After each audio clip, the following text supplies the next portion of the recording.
So now that we've already gone over some of the basics of the game, I'd like to show you some of the later things, like getting into space, some information about fleets, armies, action credits, and finally getting to a new planet before we conclude this tutorial. So I've logged on to a different account that I have. And as you can see, my planet is much fuller than the other one we were looking at. I've got a bunch of construction yards. The most important thing, I have resource fabricators on every single metal deposit. Metal is used for building everything. So you're going to want a lot of metal. And I've got a couple on fuel as well, because you need fuel. So in order to get into space, you need an orbital elevator, as you already know. Once you build an orbital elevator, this enables you to build in your new system. So let's have a look at your system, or well, my system. I haven't renamed my system, by the way. That's pretty simple. In order to rename something, you can rename your system. You can see these little links here.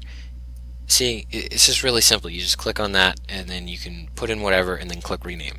I've renamed my planets, not my system. That's just how I wanted to do things, right? So I have solar arrays here built in order to keep the power output on my empire, or the power production, higher than my power usage.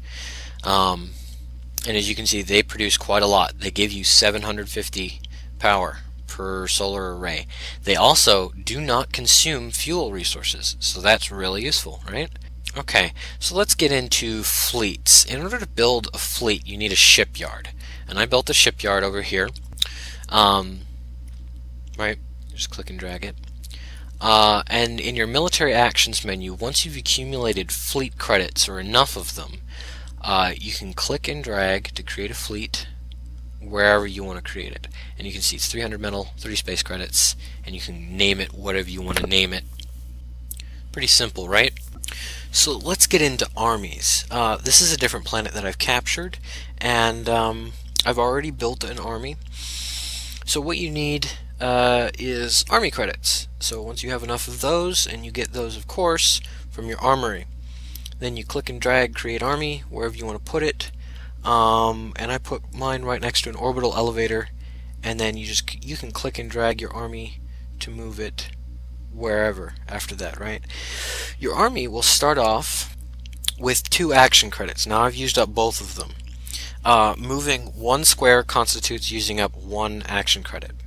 And from this same menu, you can look at upgrades for your armies. And you can see embarkable, shielding, high explosives, build orbital elevator. And these things are very important for getting a new planet. You need to upgrade embarkable. This allows you to embark onto a fleet. You need to upgrade build orbital elevator so that you can build one once your army is on a new planet. The same applies to fleets. You just have a look at your fleets, and you can see that these have different numbers of action credits. You get action credits every time you collect. So have a look at this. I've upgraded embarkable. I've upgraded army drop. I've upgraded... yeah, those are the 2 things I needed to upgrade, right? And what this enables you to do basically is to go to new worlds and capture new planets. So I have an army, and all you do is you click embark army, right? And then you bring it up to a fleet when it's right next door to the world. So if you have a fleet and you have it over here, then you can put your army onto this fleet if it's adjacent to the world that the army is on. So yeah, once you've determined that you found another planet that you want to capture, you need a fleet that's adjacent to that planet in order to see the resources that are on it.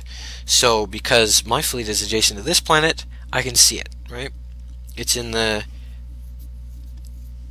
corner, kind of on the side. We'll not be able to see the resources on this planet. As you can see, there we go. Okay. So you can't see anything unless you have a fleet next door. You have embarked your army onto your fleet, And now you want to put your army down onto a planet, right?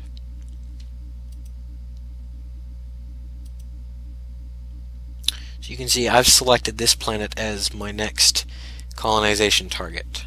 That's where I'm going to put my next orbital elevator. In order to put an army down on this planet, I'm going to orbital drop it. And you can see that there's bonus units here. I can capture those if I want them. It's actually pretty simple, so you just do an orbital drop and you select the army and scythe colony, scythe transport, scythe colony, get it? Right. Okay, so you drop is successful. And you see this little symbol over here? You didn't see this on the other army. This means that this army is capable of building an orbital elevator. And you can see I've already upgraded this. It's 21,000 metal, 10,000 for the embarkable. Pretty spendy, so you're going to want to save up for that. So now that I have this, I want to build an orbital elevator, right? Right. Okay, but to do that, I need more resources. See, I've only got 10,000 metal, definitely not enough building credits. So I'm going to collect, and I haven't collected for a while. And look at this. Quite a bit here. And okay, so I'm going to build my orbital elevator right on top of my army here. See? And look at that. And there it is. And now, once I have the orbital elevator, I can build anything else on the planet. So these bonus units, you've probably seen some of these bonus things hanging around in the system, right? And you wonder what to do with those. Well, you can't just drop an army on top of a resource and collect it. You need to actually move that army there. So I move it here, and look at this. You recovered Walker divisions, assault divisions, tank divisions from abandoned marine stockpiles. And then you click and drag it over here. And I can collect more. And I can collect more. And then I can collect a lot more. And then there's one way down here. I can't afford this. Wow, okay. So check this out. Once you add units to this army, right, it costs fuel to move it. And it starts costing an enormous amount of fuel. So actually, the larger the army is, see, there's a bunch of stuff in this army, the more fuel it's going to consume. So just keep that in mind whenever you're moving anything around. I'm not going to move this for a while. So here's my orbital elevator, and you already know how to build onto a new planet, right? So it's pretty much the same from here. Just get a resource fabricator.